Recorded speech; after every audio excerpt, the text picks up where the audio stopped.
नमस्कार सगळ्यांना तुम्हाला. तर भरपूर कमेंट येत आहेत की शॉर्ट व्हिडिओ तुझे का येत नाही आहेत. तर माझं छोटंसं एक ऑपरेशन झालं आहे आणि त्यामुळे मी काही कामच करत नाही. तर मी शॉर्ट व्हिडिओ काय शूट करू? बसले तर उठायला मला 5 मिनटं लागत आहेत. उठले तर बसायला 5 मिनटं लागत आहेत. मग काम माझ्याच्याने होत नाही ना, तर व्हिडिओ शूट करायला तुम्हाला माहिती आहे किती हालचाल करावी लागते. आणि सध्या कंडिशन अशी आहे की मला हालचालच करायची नाही आहे जास्त आणि त्यामुळं म्हटलं आता जो व्हिडिओ बनवला ना, तर म्हटलं ह्या व्हिडिओसाठी काही हालचाल करायची गरज नाही. एकदाच फक्त कॅमेरा सेट करून ठेवला फ्रीजवरती आणि व्हिडिओ बनवला. तर घरातली कामं मी काय करत नाही. आमच्या जाऊबाई आहेत त्या स्वयंपाक वगैरे करतात. म्हणजे सकाळी यांचा डब्बा, यांचा डब्बा त्याच करून देत आहेत. आता मी माझ्यासाठी फक्त खिचडी भात लावते. कारण ना गेले 4-5 दिवस झालं मी फक्त डाळ भात खाते आहे आणि अक्षरशः नकोसा झाला आहे. आणि ह्याच्या आधी 2 महिने झालं मी आवडीनं डाळ भात खात होते. खूप आवडीनं डाळ भात खात होते आणि उठलं-सुटलं मी डाळ भातच खात होते. तेव्हा काही वाटलं नाही. आता जेव्हा खायचं आहे ना, तेव्हा मला डाळ भात खाल्ला जाईना. तर म्हटलं आता स्वतःसाठी थोडासा डाळ भात लावूया. तर तांदूळ आहेत याच्यामध्ये. आता हे एवढीशी भांडी पण मला उचलली जात नाही आहेत. कारण माहिती नाही माझे स्टिचेस आहेत ते खूप दुखत आहेत. त्याच्यामुळे मला ते जमतच नाही. ही भांडी आमच्या पतिदेवाने घासून ठेवल्यात. त्यामुळं त्यांनी या झाकणावरती परात नाही ठेवले आणि परातीवरती ठेवले नाही भांडे. थोडंसं तांदूळ घेतले.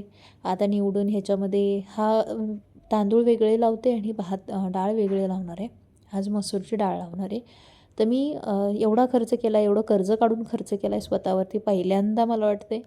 आणि असं वाटते मग कशाला वाया घालवायचा आणि स्वतःला होतो तो त्रास वेगळा. घरातल्यांची हालत खराब होते ती वेगळी. घरात आमच्या जाऊबाईंना पण 2 मुलं आहेत. मग त्यांना त्यांचं करायचं प्लस माझ्या मुलाचं, माझ्या नवऱ्याचं, माझं इतक्यांचा सगळा लोड एका बाईवरती येतो. तर म्हणून मग म्हटलं जरा आता स्वतःला जपूयाचं आपण थोडंफार. जास्त हालचाल नाही करायची जोपर्यंत टाके तोडून येत नाही दवाखान्यातून तोपर्यंत. तर मला कमेंट खूप येतं त्या शॉर्ट व्हिडिओ तू टाकत नाही आहेत आता चांगले चालत आहेत तर. खरं तर मला असं वाटतं की टाकायला प्रॉब्लेम काही नाही आहे. पण ना शॉर्ट व्हिडिओ बनवायचे म्हटले तर सारखं ते कट, रिटेक खूप असतो. आणि आपल्याला व्हिडिओ दिसतो 1-2 मिनटाचा. पण त्या व्हिडिओसाठी ना मेहनत मात्र 1 तासाची असते बरं का. आता खाली बसलं तर वरती उठताना मला खूप त्रास होतो. उठलं तर बसताना त्रास होतो. कारण जेवढे स्टिचेस वरती पोटावरती आहेत तेवढे पोटाच्या आतमध्ये स्टिचेस आहेत. आणि उगाच काही नको ते व्हायला नको. एवढं कर्ज काढून इतका स्वतःचा इलाज केला आहे. तर इतका त्रास नको आणि परत सगळ्यांची धावपळ मला हॉस्पिटलमध्ये नाही करायची. कारण ज्यावेळेस मी ॲडमिट झाले त्यावेळेस संध्याकाळी रात्रीचे 2 वाजले होते आणि मी ॲडमिट झाले होते. आमच्या जाऊबाईंना घेतलं, यांना घेतलं आणि गेले. कधीही मी कुठल्याही छोट्या-छोट्या दुखण्याला न रडणारी बाई, पोटात दुखते म्हणून चक्क रडत होते. त्यामुळं ह्यांना सगळ्यांना वाटलं की सिरियस काहीतरी हिला त्रास झाला असेल. आणि मग आम्हाला कळालं की ओव्हरीला पिळा बसला आहे. तर एक घराजवळ जर जास्त महाग इलाज सांगितला, लाखाच्या वरती सांगितला, मग आम्ही दुसरीकडे शिफ्ट झालो दुसऱ्या दिवशी थोडंसं दर्द कमी झाल्यावर. पण इथून घरापासून लांब हॉस्पिटल असलं की सगळ्यांची मग धावपळवर असतेच ना. मग आता असं ठरवलं की आता काही उचलायचं नाही जड वगैरे. कारण डॉक्टरांचं म्हणणं होतं की जड उचलल्यामुळं झालं आहे मला ते. तर आता काही उचलणार नाही वगैरे काही नाही. जेवढं झेपतं आहे तेवढंच करणार. आणि इथून पुढं कधी कुठली जड वस्तूच उचलणार नाही एवढी माझ्या मनात भीती बसली. कारण पर्सनली मला ना अजिबात नाही आवडत असं दवाखाना. मला दवाखान्याचा वास सहन होत नाही. आणि मला इंजेक्शन बघितलं की ते लहान पोरं बरे माझ्यापेक्षा. त्यांच्यापेक्षा मी जास्त त्रासात असते. इंजेक्शन बघितल्यावर मला रडू फार येतं. मला इंजेक्शनची फार भीती वाटते. आता तुम्ही बघितलं असेल मी डाळ भात लावायलाच किती वेळ घेतला आहे. म्हणजे मला नाही जमत आहे अजून. तरी देखील तुम्ही सगळ्यांनी माझ्या इंस्टाग्रामच्या व्हिडिओला किंवा यूट्यूबच्या व्हिडिओला, फेसबुकच्या व्हिडिओला खूप सपोर्ट केला. त्यासाठी खरंच खूप खूप आभार. हे चॅनल उभं करण्यासाठी मी खूप मेहनत घेतलेली आहे आणि त्यामुळे हे चॅनल काही मी वाया जाऊ देणार नाही. पगार भेटू नाही भेटू चालतं आहे. आणि अशा वेळेला आपल्याला आपले नातेवाईक कोण, खरे कोण, आपलं कोण हे कळतं. मला भरपूर लोकांनी कमेंट केला होता की तुला माहेर नाही का? तुम्हाला माझ्या आजूबाजूला माझ्या माहेरचं कोण दिसतं आहे का? ह्याच्यावरून विचार करा मला माहेर असेल का? त्यामुळं पण मला काही वाटत नाही त्याचं. कारण मला एकटी राहते त्याला भरपूर वर्ष झालं. त्यामुळं मला माहेरची कमी कधीच भासली नाही. आणि आपण स्वतः स्ट्रॉंग असावं. आपण जन्माला एकटे येतो, मरताना पण एकटे जातो. मग आयुष्यभर काय करायचे तुम्हाला माहेरचे नाही का?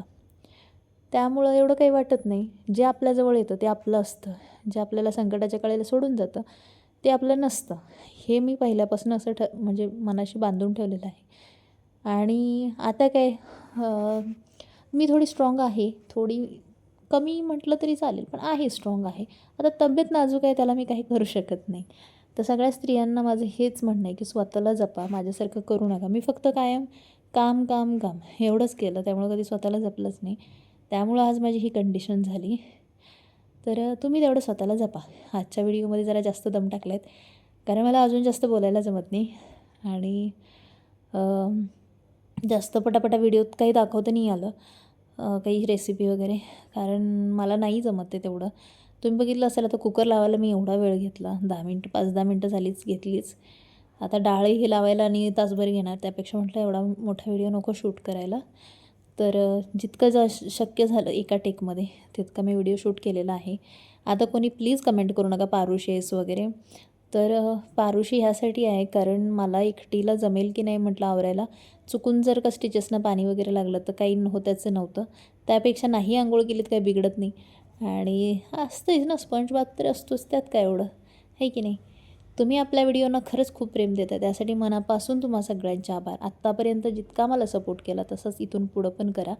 आणि हो, चॅनलला सबस्क्राईब करून घ्या नवीन असणाऱ्यांनी, आणि तुमचे काही सजेशन असतील तर ते मला नक्की कळवा. तोपर्यंत बाय बाय.